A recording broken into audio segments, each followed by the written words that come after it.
বাজারে বেড়েছে সব ধরনের চালের দাম। আরো জানাতে কুষ্টিয়া থেকে যুক্ত হচ্ছেন সহকর্মী নাহিদ হাসান তিতাস। কুষ্টিয়ায় আবারও বাড়তে শুরু করেছে চালের দাম। সব ধরনের চালের দামই কেজি প্রতি বেড়েছে 2 থেকে 4 টাকা করে। আমি রয়েছি কুষ্টিয়ার খুচরা বাজার চালের পৌর বাজারে। এ বাজারের আমি যদি আজকের বাজার দর জানাই, যেমন সরু মিনিকেট খ্যাত কুষ্টিয়ায় সরু মিনিকেট চালের দাম কেজিতে 2 টাকা বেড়ে বিক্রি হচ্ছে 68 টাকা কেজি দরে, এবং কাজললতা চাল কেজিতে 2 টাকা বেড়ে বিক্রি হচ্ছে 60 টাকা কেজি দরে। আর মোটা আটার চাল সেটি কেজিতে 3 টাকা বেড়ে বিক্রি হচ্ছে 54 টাকা কেজি দরে। সবচেয়ে বেশি বেড়েছে বাসমতি চালের দাম, যেটি কেজিতে 4 টাকা বেড়ে আজকের বাজারে বিক্রি হচ্ছে 90 টাকা কেজি দরে। আসলে দফায় দফায় এই চালের দাম বৃদ্ধিতে সবচেয়ে বেশি বিপাকে পড়েছে যারা সাধারণ ভোক্তা রয়েছে।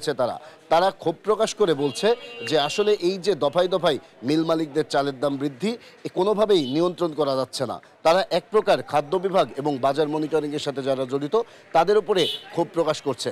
তারা বলছে কোনোভাবেই যারা বাজার মনিটরিং কর্মকর্তা রয়েছেন এবং যারা বাজার দেখভালের দায়িত্ব রয়েছেন তারা তাদের দায়িত্ব ঠিকভাবে পালন না করার কারণেই দফায় দফায় মিল মালিকরা চালের দাম বাড়িয়ে দিচ্ছেন।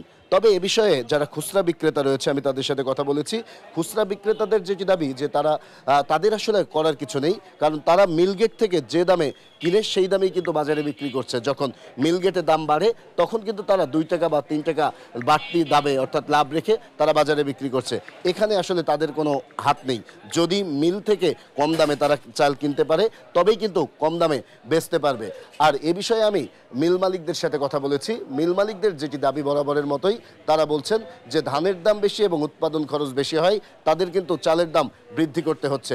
তাই যতদিন না পর্যন্ত ধানের দাম এবং উৎপাদন খরচ কমবে ততদিন চালের দাম কমার কোনো সম্ভাবনা নেই। এদিকে দীর্ঘদিন ধরে এই যে দফায় দফায় চালের দাম বৃদ্ধির ফলে একেবারে নাবিশ্বাস উঠেছে সাধারণ ভোক্তারা। তাই তারা বলছেন যে কোনো মূল্যে এই চালের দাম নিয়ন্ত্রণ করার কথা। আর এদিকে যদি একটি বিষয় আপনাকে জানিয়ে রাখতে চাই, যে বাংলাদেশের অন্যতম সরু চালের মোকাম কুষ্টিয়ার খাজানগর, এখানে প্রায় 250 থেকে 300 চালকল রয়েছে, যেখান থেকে প্রতিদিন প্রায় 600 ট্রাক দেশের বিভিন্ন জেলায় চাল চলে যায়। যদি এই কুষ্টিয়ার চালের বাজার নিয়ন্ত্রণ না করা যায় তবে কিন্তু দেশের চালের দাম আবারও বাড়বে। এই ছিল কুষ্টিয়ার চালের বাজার নিয়ে আমার কাছে সর্বশেষ খবর।